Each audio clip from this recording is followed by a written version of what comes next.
excretion na enna appadina removal of the harmful metabolic components. So the biological process which are involved in the removal of harmful metabolic waste. இங்க harmful metabolic waste அப்படினு சொல்லிட்டு எதை சொல்றாங்க? They are telling about the nitrogenous waste. Okay, harmful metabolic waste னு எதப்பா சொல்றாங்க? nitrogenous waste. So என்னவா nitrogenous waste வந்து excrete ஆகும் அப்படினு கேட்டிங்கனா யூரியா. ஓகேங்களா, யூரியாங்கிறது தான் நைட்ரோஜனஸ் வேஸ்ட். ஃபர்ஸ்ட் இது வந்து என்னவா இருக்கும் அப்படின்னா நம்ம ப்ரோட்டீன்ஸ் வந்து இன்டேக் பண்றோம். அந்த ப்ரோட்டீன்ஸ் வந்து பிரேக் டவுன் ஆகி அமோனியாவா வந்து இதாகும். இந்த அமோனியாங்கிறது வந்து ரொம்ப டாக்ஸிக், ஹைலி டாக்ஸிக் ஒன். ஓகேங்களா, ஸோ இந்த அமோனியாவை வந்து நம்ம லிவர் என்னவா கன்வெர்ட் பண்ணனா, liver will convert into ammonia into urea. Urea which is a less toxic one. ஆனா இந்த less toxic one என்னன்னா ரிமூவ் ஆகணும் நம்ம பாடியில இருந்து. ஓகேங்களா, அப்போ இங்க என்னது harmful metabolic waste நம்ம எதை சொல்றோம்? which is urea. Urea has to be removed from our body. ஓகேங்களா, so removal of harmful metabolic waste from the body is known as excretion. Then many unicellular organisms remove these wastes by simple diffusion from the body surface into the surrounding water. So diffusion நாலே தெரியும், like from higher concentration to the lower concentration the molecules will move. So unicellular organism எல்லாமே வந்து simple diffusion மூலமா இது பண்ணிக்கும்னு சொல்றாங்க. But complex multicellular organism, so they need a specific organ for doing this, right? So that will be the kidney. So complex multicellular organism uses a specialized organ to perform the same function. அந்த function இது பண்றதுக்கு என்ன organ இங்க use ஆகுது அப்படின்னு பாத்தீங்கன்னா kidney. அதை பத்தி தான் நம்ம பார்க்க போறோம்.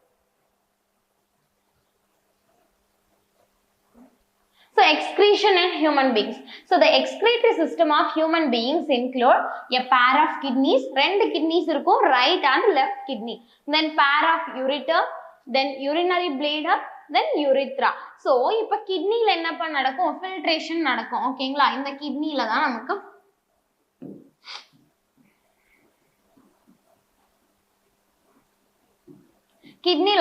ஃபில்ட்ரேஷன் வந்து நடக்குது. அந்த ஃபில்ட்ரேஷன் ஆனதுக்கு அப்புறம் அந்த யூரின் வந்து யூரிட்டர் மூலமா வரும். Ureter which is a long tube. இந்த யூரிட்டர் எங்க கனெக்ட் பண்ணுவாங்க? Urinary bladder. இந்த யூரினரி பிளேடர் என்ன பண்ணுவாங்க அப்படின்னா they will store the urine temporarily.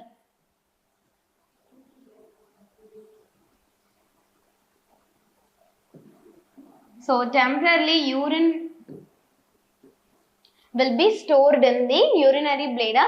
ஃபைனலா யூரித்ரா மூலமா வந்து யூரின் வந்து ரிமூவல் ஆயிடும். ஓகேங்களா, அதுதான் இங்க சொல்லியிருப்பாங்க. urine produced in the kidneys passes through the ureter which is a long tube into the urinary bladder where it is stored until it is released through the urethra. So இது இந்த store ஆகிறது, இந்த release ஆகுது which is all under the nervous control. Okay,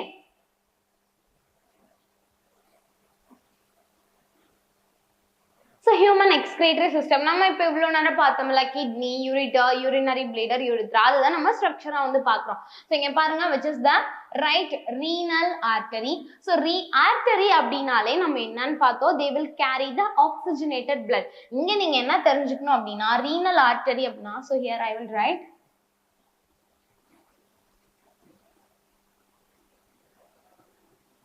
renal artery will carry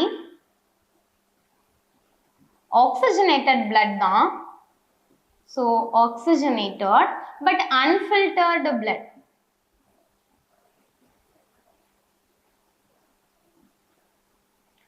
oxygenated and unfiltered blood யாருப்பா carry பண்றா? renal artery தான் வந்து oxygenatedனா oxygen rich blood. then unfiltered blood அப்படின்னா அதுல வந்து like metabolic wastes எல்லாமே present ஆயிருக்கு, யூரியா, excess salts அது எல்லாமே present ஆயிருக்கு. அது வந்து once இதுக்குள்ள enter ஆனதுக்கு அப்புறம் it has to be removed. then renal vein. so renal vein என்ன பண்ணுவாங்க? நம்ம vein-நாலே நம்ம என்னன்னு சொல்லி பார்த்தோம், they will carry the deoxygenated blood. ஓகேங்களா, ஆனா இவங்க என்னன்னா deoxygenated blood வந்து கேரி பண்றாங்க. யார் carrying? deoxygenated and filtered blood. இங்க first உள்ள enter ஆகிறது என்ன blood பா unfiltered blood வந்து enter ஆகுதா. இங்க once வந்து unfiltered blood enter ஆனதுக்கு அப்புறம் renal vein மூலியமா deoxygenated filtered blood வந்து remove ஆகும். ஓகேங்களா. ஸோ இதுதான் வந்து தெரிஞ்சுக்கணும். ஸோ நம்ம எக்ஸப்ஷன் வந்து டிரான்ஸ்போர்ட்டேஷன்ல வந்து பார்த்தோம். எக்ஸப்ஷன் pulmonary artery மட்டும் என்ன பண்ணுவாங்க, they will carry the deoxygenated, then pulmonary veins வந்து oxygenated blood வந்து carry பண்ணுவாங்க அப்படின்னு சொல்லி பார்த்தோம். So here you have to know right renal artery, then left renal vein. So ரெண்டு kidneys இருக்கு, ஒன்னு right kidney, இன்னொன்னு left kidney. ஓகேங்களா. அதுக்கப்புறம் which is a pair of ureter. Okay, the pair of ureter which connects the urinary bladder, finally urethra. So urethra மூலியமா என்ன ஆயிடும், urine will pass out. So kidney எங்கப்பா present ஆயிருக்கு, which is present at the back side. Okay, back side of the abdomen. So kidney அது எப்படி இருக்கும் அப்படின்னு சொல்லி பார்க்கிறோம். So they are a reddish brown organ, then bean shaped structure situated between the levels of last thoracic and third lumbar vertebrae close to the dorsal inner wall of the abdominal cavity. Dorsal அங்க வந்து சொல்றது என்னன்னா back side தான் வந்து present ஆயிருக்கு, level of last thoracic and third lumbar vertebrae. Then each kidney of an adult human measures அதோட length வந்து just 10 to 12 cm. உங்களுக்கு ஸ்கேல்ல மெஷர் பண்ணி பாத்தீங்கன்னா கூட தெரியும் ரொம்ப சின்னதா தான் இருக்கும், but it is doing the major function, right? So 10 to 12 cm in length, then 5 to 7 cm in width, then 2 to 3 cm in thickness, then weight பாத்தீங்கன்னா 120 to 170 gram னா வந்து present ஆயிருக்காங்க. Then structure of kidney, அதுல என்னென்ன parts எல்லாமே present ஆயிருக்கு அப்படின்னு சொல்லி பார்க்க போறோம். ஸோ நம்ம முன்னாடியே பார்த்தோம், பட் நம்ம என்ன பார்த்தோம், மேஜரா like ureter, urinary bladder, urethra இது எல்லாமே வந்து பார்த்தோம். ஸோ இங்க பாருங்க கிட்னியோட இன்சைட் பார்த்தீங்கன்னா இப்படிதான் இருக்கும். ஓகேங்களா. ஸோ இந்த அவுட்டர் ரீஜன் இருக்குல்ல, this outer region which is known as the capsule. renal capsuleனா என்னப்பா, which is the outer region. இந்த ரீனல் கேப்சூல் தான் என்ன பண்ணா, இப்போ ஏதாச்சும் இன்ஜுரி அந்த மாதிரி ஆகுதுன்னா it will protect the kidney. யாரு ப்ரொடக்ட் பண்றா, renal capsule. Then inside this there are two regions. The one is cortex. இந்த cortex அப்படிங்கிறது வந்து என்னன்னா outer part. ஓகேங்களா. medullaங்கிறது என்னதுப்பா, which is the inside one. inner region medulla and outer cortex. So cortex பாருங்க இங்க present ஆயிருக்கு, then medulla. இந்த medullaங்கிறது ஒண்ணும் இல்ல, இதுதான். ஓகேங்களா. இந்த pyramid like structure இருக்குல்ல, இதுதான் medullary pyramid, renal pyramid. இங்க கிட்னிங்கிறதுனால நம்ம calling it as renal pyramid. Okay, then அந்த renal pyramidல இருந்து நமக்கு என்ன வரும்னா major calyx and minor calyx. So இந்த region நம்ம என்னன்னு சொல்லுவோம், will call it as calyx. Okay, then renal pelvis, renal column. renal columnங்கிறது ஒண்ணும் இல்ல, ஒவ்வொரு pyramidக்கும் சென்டர்ல பாருங்க you are having some gap, right? That is renal column. So in the region, funnel shaped region which is known as the renal pelvis. So இந்த renal pelvisல தான் என்ன நடக்கும் அப்படின்னா, இங்க filter out ஆயிடும் ஃபுல்லாவே. இங்கெல்லாம் filtration நடந்ததுக்கு அப்புறம் அந்த யூரின் எல்லாமே இந்த renal pelvisல வரும். then renal pelvisல இருந்து ureter, urinary bladder, urethra அந்த மாதிரி வந்து passage வந்து இருக்கும். ஓகேங்களா. So இதுல தெரிஞ்சுக்க வேண்டியது என்னன்னா, renal capsule which is protecting like outermost one which is protecting the kidney from injuries. Then inside la inner medulla இருக்கு, then outer cortex இருக்காங்க. ஓகேங்களா. then medulla வந்து like medullary pyramid இங்க வந்து இருக்காங்க. அதுக்கப்புறம் renal pelvis will collect the urine, அதாவது filter ஆன urine வந்து collect பண்றாங்க.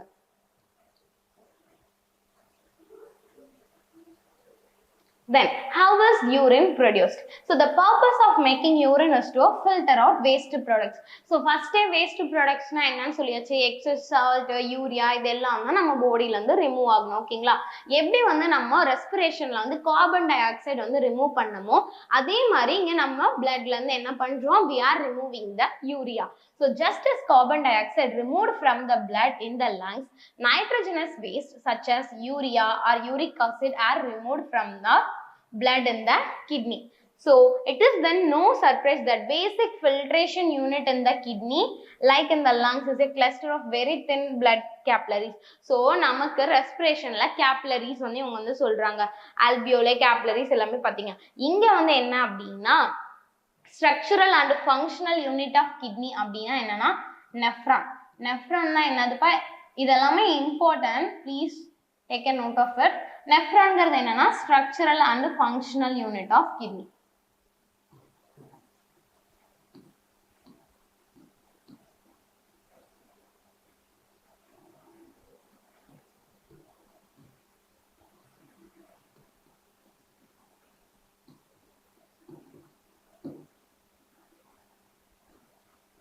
So nephron which is the structural and functional unit of kidney. Then each capillary cluster in the kidney is associated with a cup-shaped end of a coiled tube called Bowman's capsule that collects the filtrate. So with the help of a diagram, we will see it. Okay.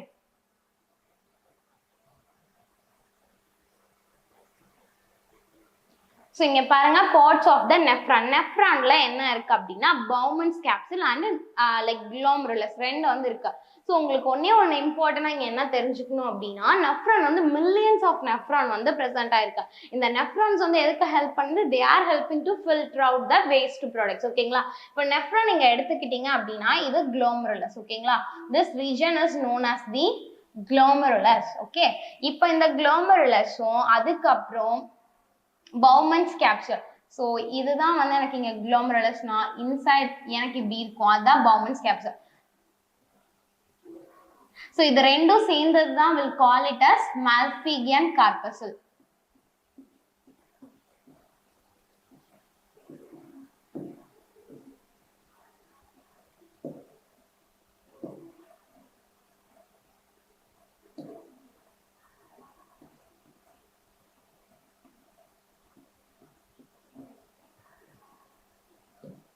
Okay, so இங்க பாருங்க first Bowman's capsule, then glomerulus, அதுக்கப்புறம் Bowman's capsule. இங்க unfiltered blood வந்து first enter ஆகும், அதாவது renal arteryல இருந்து unfiltered blood வந்து வருது.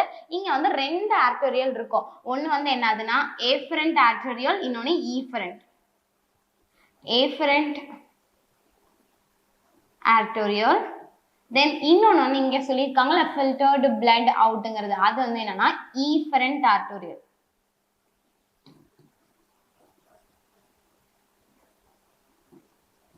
ஓகேங்களா, ஸோ இங்க afferent arterialல unfiltered blood வருது, then which is entered into the Bowman's capsule.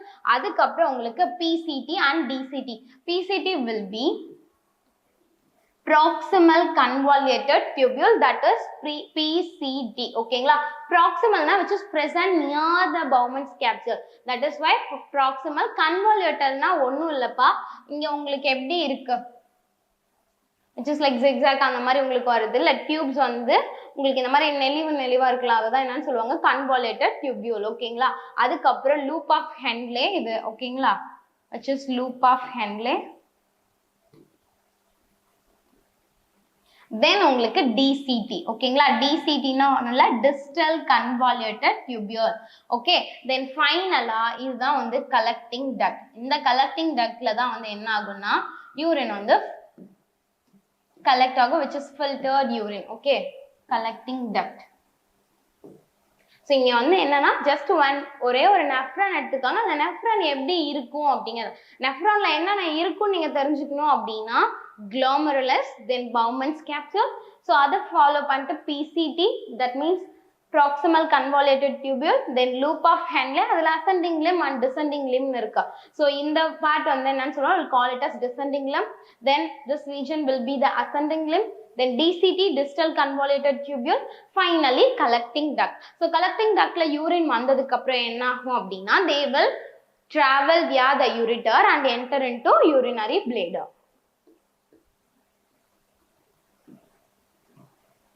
Okay, each kidney has nearly 1 million complex tubular structure called nephron.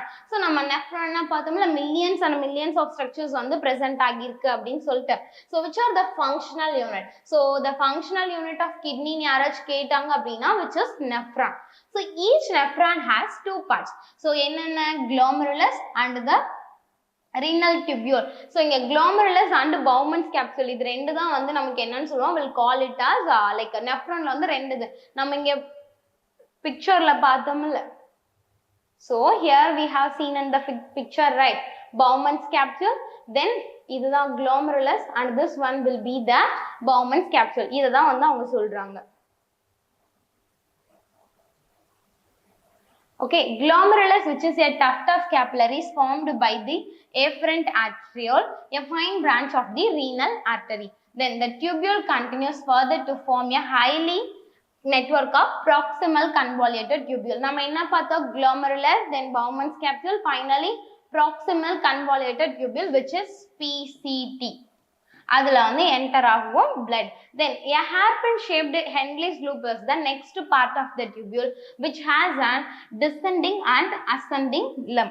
So இப்படி நம்ம பார்த்தோம்ல, இந்த சைடு இருக்கிறது தான் என்னன்னு சொல்றோம், we'll call it as descending limb and this will be the ascending limb. Okay, so the ascending limb continues and another coiled tubular structure which is known as the DCT, distal convoluted tubule. Then the DCT of many nephrons open into a straight tube called collecting duct, many of which converge and open into the renal pelvis through medullary pyramid in the calyces. So நம்ம என்ன பார்த்தோம், first நம்ம diagrammatic view பார்க்கறப்போ renal pelvis and the funnel shaped region renal pelvis சொன்னேன். So இப்போ என்ன ஆகுனா, once வந்து அந்த urine ஃபுல்லாவே வந்து உங்களுக்கு filter out ஆயிடுச்சு. இப்போ filtered urine எல்லாமே வந்து எங்க enter ஆகுறாங்க, they are entered into the renal pelvis through the calyx. So major calyx and minor calyx அப்படின்னு சொல்லிட்டு பார்த்தோம்ல நம்ம medullary pyramidsல. So அது மூலமா renal pelvisக்கு urine enter ஆகுறாங்க. So urine formation involves three main process. So மூணு process வந்து involve ஆகுறாங்க அப்படிங்கிறாங்க. First one வந்து என்னன்னா glomerular filtration. ஓகேங்களா, glomerular filtration சொல்லுவோம், இல்லைன்னா ultrafiltration அப்படின்னு சொல்லுவோம். Then reabsorptionல 99% of the molecules வந்து என்ன ஆயிரும்னா reabsorption நடந்துரும். ஏன்னா இங்க blood filter out ஆகும்போது யூரியா கூட சேர்ந்து லைக் இம்பார்ட்டன்ட் ப்ராடக்ட்ஸும் வந்து இதாயிருக்கும். ஸோ அந்த ப்ராடக்ட்ஸ் எல்லாமே ரீஅப்சார்ப் ஆயிக்கும். ஓகேங்களா, தென் secretion. Then all this process takes place in different parts of the nephron. Some substance in the initial filtrate such as glucose, amino acid, salts and a major amount of water are selectively reabsorbed as the urine flows along the tube. So இப்போ இங்கே என்ன சொல்றாங்க, நமக்கு urea salts இல்லாம எக்ஸஸா பாருங்க இதெல்லாமே important, like glucose, amino acid, salts இதுவுமே வந்து என்ன ஆயிடுது, அதுல வந்து filter ஆகிடுது. ஆனா அது எல்லாமே நம்ம என்ன பண்ணுவோம், we have to reabsorb, right?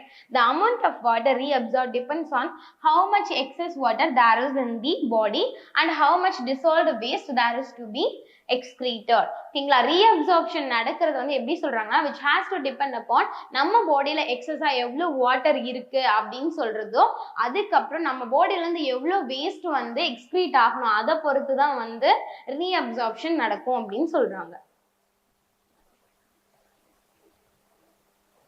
So இங்க பாருங்க, கிட்னில இருந்து ஜஸ்ட் ஒரே ஒரு பார்ட் வந்து நெஃப்ரான் எடுத்திருக்காங்க. அந்த நெஃப்ரான்ல என்னென்ன இருக்கு ஓகேங்களா. So first you can see that this one will be the glomerulus. So இங்க நீங்க இன்சைடு பாக்குறீங்களா, இந்த glomerulus which is composed of a tuft of capillaries or bunch of capillaries அப்படின்னு சொல்லுவோம், இல்லைன்னா bundle of capillaries எப்படி வேணாலும் நீங்க சொல்லிக்கலாம்.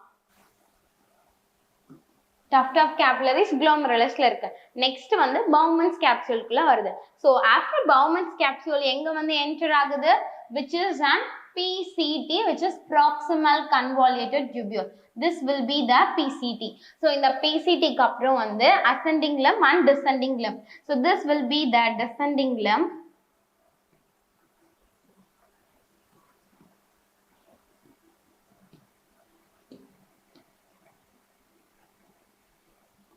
Then this will be the ascending.